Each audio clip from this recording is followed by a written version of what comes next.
Hello to everybody. Today I'm talking about house placements of conjunctions in Hellenistic astrology.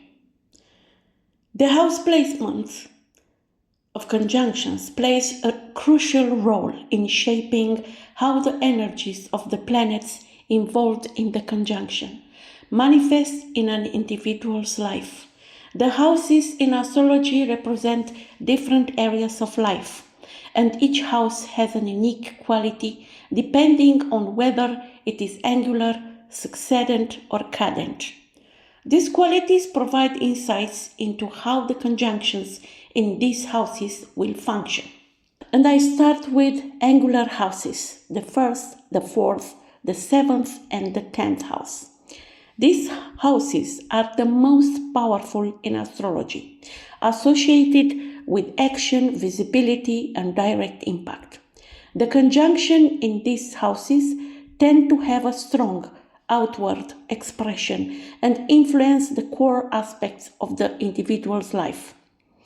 Planets here are highly activated, and their energy is often expressed in the world around the individual, affecting their identity, career, and relationships.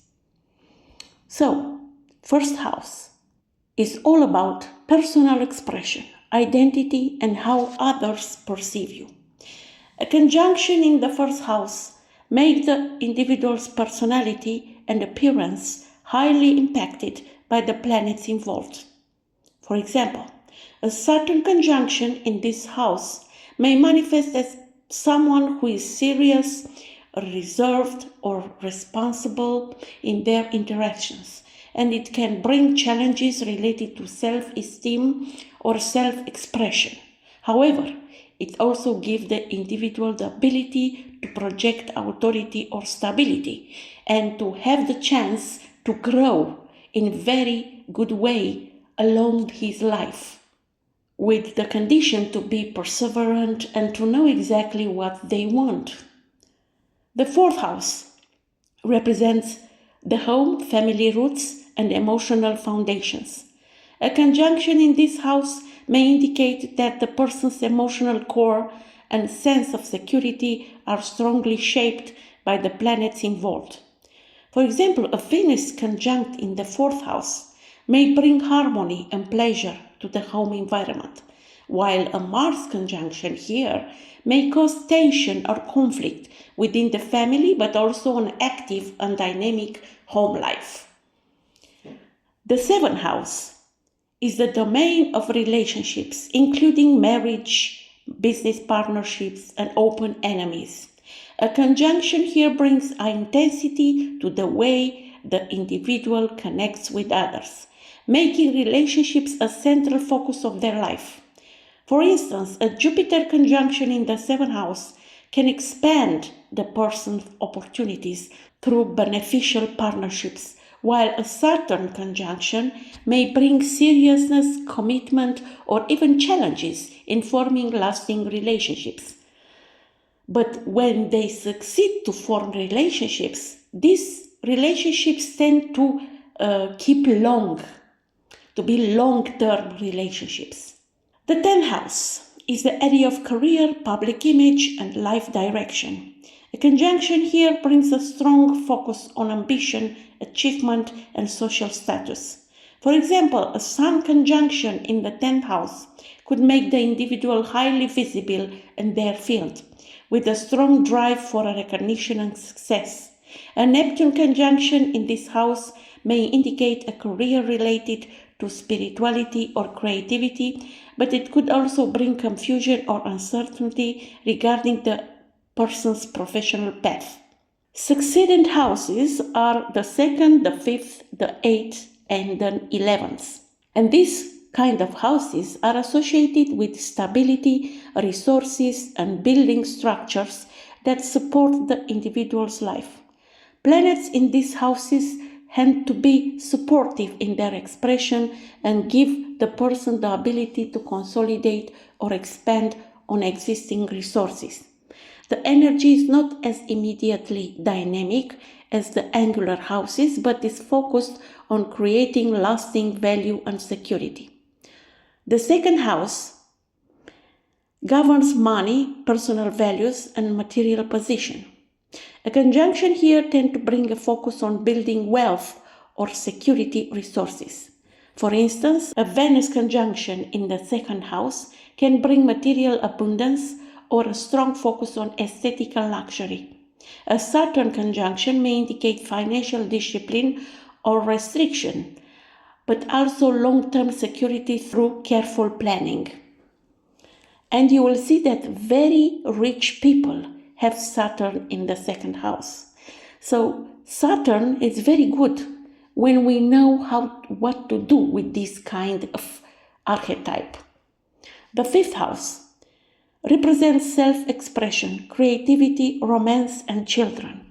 A conjunction here can bring joyful, creative expression or romantic involvement to the individual's life. A Jupiter conjunction in the fifth house can expand opportunities for creative expression, pleasure, or children, whether our Mars conjunction might bring passion or conflict in romantic or creative pursuits. But when is Mars here, creativity is very active, and the love relationship should be dynamic, passionate, and the people and the relationship with children should be also active. If they are like this, everything can be very good. The eighth house deals with intimacy, transformation, inheritance, and shared resources. It's an active house in the sense that it's a financial house also. A conjunction in the house typically brings a deep psychological or emotional transformation. For example, a Pluto conjunction in the eighth house can signify profound changes in the person's sense of self through experiences of crisis or deep intimacy.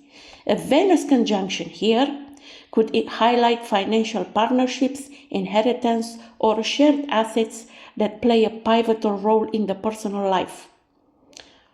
I can share with you that I have conjunctions in the eighth house. And could appear that it's complicated, but it's not. Because helped me many times.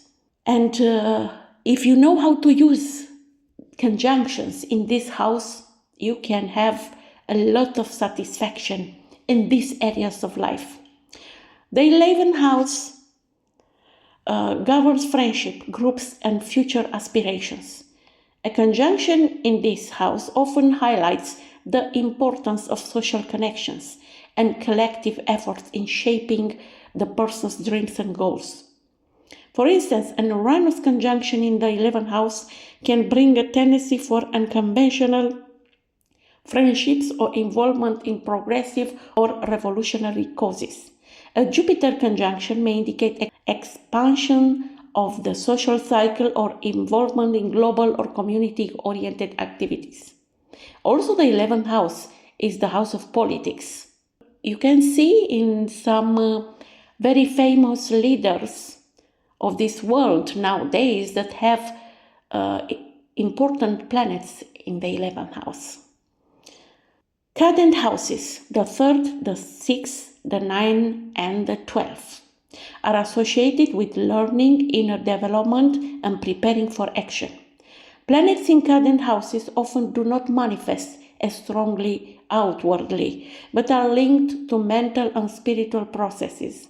They can provide important insight to the underlying motivations or mental frameworks that influence actions, but they may lack the immediate impact of the angular or succedent houses.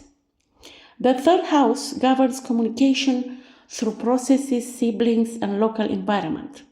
A conjunction in this house can give a strong emphasis on mental activity and expression.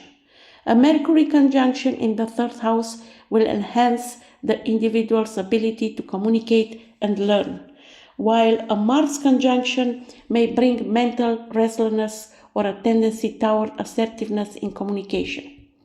The 6th house is linked to daily work, health, and service. A conjunction in this house often indicates a person who dedicates themselves to their work or health routines. For instance, a certain conjunction in the sixth house can bring a methodical, disciplined approach to health or work, but it may also point to difficulties or restrictions in these areas. A Venus conjunction in this house might indicate a person who finds beauty or fulfillment in their work, often in areas of service or healthcare. The ninth house is the domain of philosophy, higher learning, spirituality, and long-distance travel. It's about learning and experience, physical or imaginatory adventures.